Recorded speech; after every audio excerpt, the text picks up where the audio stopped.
कथा सुनने वाले कई प्रकार के व्यक्ति होते हैं। एक आपको दृष्टांत सुनाए, प्रसंग सुनाए। एक सेठ जी थे, कभी कथाओं में नहीं जाते, कभी भी मंदिर नहीं जाते। तब सेठानी जी ने कहा, बड़ी जबरदस्ती, पूरी जिंदगी तुम्हारी निकल गई, जीवन निकल गया, जाओ भगवान की कथा सुन करके आओ, कुछ दान करके आओ, कुछ सत्कर्म तो कर लो अपने जीवन में। कहते मैं सत्कर्म क्यों करूं? क्यों? कहते मैं ऐसा कुछ बुरा काम भी तो नहीं करता हूं, मुझे सत्कर्म की जरूरत पड़े। कहते बहुत अच्छी बात है, आप कुछ गलत काम नहीं करते, ये अच्छी बात है, और आप कुछ गलत कर्म ना करते हुए भी सत्संग और मंदिर इत्यादि में जाते हैं, दर्शन करते हैं, तो बहुत अच्छी बात। आप जाओ, सत्संग में जाओ।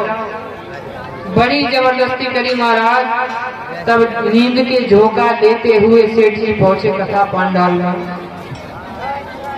अब कोई प्रतिष्ठित व्यक्ति यदि आ जाए तो उसके लिए जो आयोजन करता लोग होते हैं वो उसके स्वागत के लिए आते हैं, आइए बैठिए, आसन देते हैं। लोग जब लोगों ने देखा कि सेठ जी आए हैं, बड़े ध्यान से सुनना, अच्छी बात। जब लोगों ने देखा सेठ जी आए हैं तो बोले आइए आइए।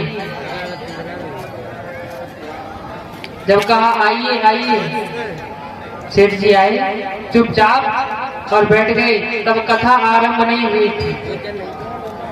आसन दिया, बैठा दिया, आइए, और आसन बिछाया, बोले बैठिए बैठिए। अब जैसे ही बैठे, नींद के झोंका लेते आए थे, कथा पंडाल में बहुत अच्छी आंख लग।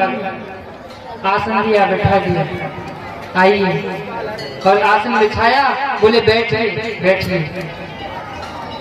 अब जैसे ही बैठे, नींद के झोंका लेते आए थे, कथा पंडाल में बहुत अच्छी आंख लग।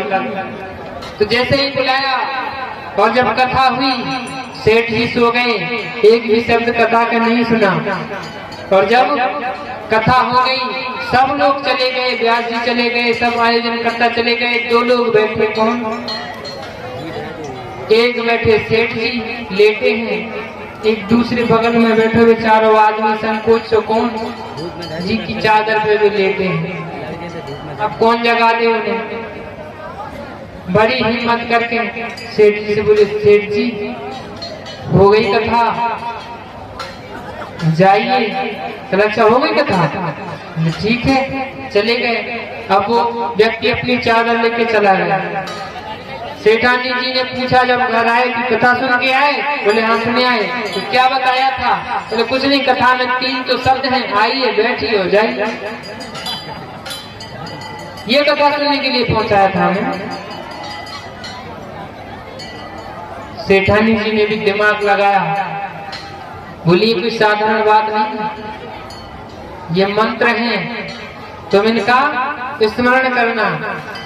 अब तो सेठ जी बैठे अपने कमरे में और बोलते रहे, आइए बैठिए जाइए, कुछ समय तक बोलते रहे और फिर सो जाए। एक दिन उनके घर में घुस गए चोर। एक चोर घुसा, जैसे ही वो घुसा, सेठ जी जब कर रहे थे, बोले आइए। जैसे ही चोर ने सुना, सेठ जी ने कहा आइए, बोले इसने देख लिया, अब नहीं बचेंगे हम। जैसे ही संकोच में पड़ गया, चलते चलते रुक गया, सेठ जी बोले बैठिए। चोर कहने लगा अब तो और बुरी तरह फंसे, बैठ गया। और जब लौट करके जाने लगा तो बोला जाइए। अब तो चोर ने सोचा, अब इसने बड़ी गौर से देख लिया, अब नहीं छोड़ेगा। चोर ने सोचा और चोर गया, सेठ के चरणों में लेट गया, बोला महाराज आप किसी से कहना मत, मैं अब कभी चोरी करने के लिए नहीं आऊंगा। तो ऐसे झूठे मंत्र, झूठी बातें कथा की, ये भी हमारे जीवन में काम में आ सकते हैं।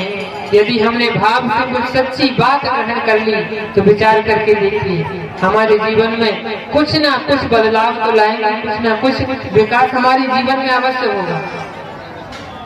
तो इसीलिए कहते हैं कि सदैव हमें कथा को कभी मनोरंजन की दृष्टि से नहीं सुनना चाहिए।